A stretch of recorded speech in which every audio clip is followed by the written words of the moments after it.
السلام علیکم وروره دا پوسټ ما درولېږلو داسې ده چې په پېښور کې د پوډرین او د آیس کم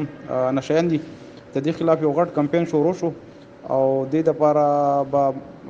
سرکاري اهلکار ځي د کمشنر پېښور ډویژن ریاض محسود صاحب سربراهي کې یو کنټرول روم هم جوړ دی او سرکاري اهلکار به سبا نه چاپي شروع کړي چې کوم ځای کې پوډرین دي هغه به راوچتوي او بحالي مراکز چې کوم دي د دوی چې کوم ځای کې علاج کېږي هغه علاج ځای ته به رسي په 3 میاشتو کې به د دوی منګه مکمل علاج کو او څو پورې چې دا مکمل د نشې نه دي دغه شوي نی نو دوی به هغه پورې نه راپرېږدي انشاءالله دا ټول ښار به ترې صفا کېږي د نشې چې کوم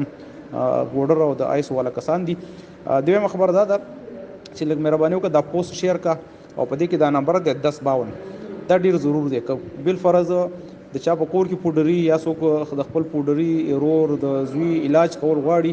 یا شکایت کول غواړي چې په دې ځای کې پوډرین ډېر دي نو په دغه نمبر باندې به کال کوي او سرکاري اهلکار چې کوم دي دوی به ډایرکټ ورځي او دغه پوډري یا د آیس والا چې کوم مریض دی دا به راوچتوي او هسپتال ته به یې رسوي نو دا یو کار خیر دی ډېر غټه کریک ډاون شروع کېږي سبا نه او چېرې دا ښار موږ مکمل پاکو د پوډرین نه او د دوی به علاج وشي او دوی خپل بال بچ دپاره یو روغ انسان جوړ شي 3 میاشتو پورې د ثواب کار دی نو دا پوسټ شیر کا او که به خپل پیج نه چلولی شي هم دا 1052 نمبر د کمشنر پېښور طرف نه شیر کا چې کوم ځای کې پوډري تاسو نه په دغه نمبر باندې رابطه کوئ چې دا پوډرین خلک اوچت کړي او دا ټول ښار ته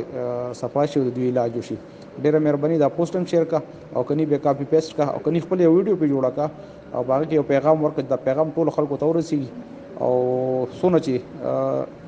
پوډرین دي چېرې د علاج دپاره دغه مرکز ته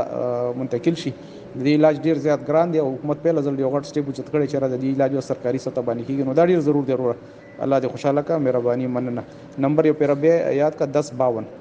1052 مهرباني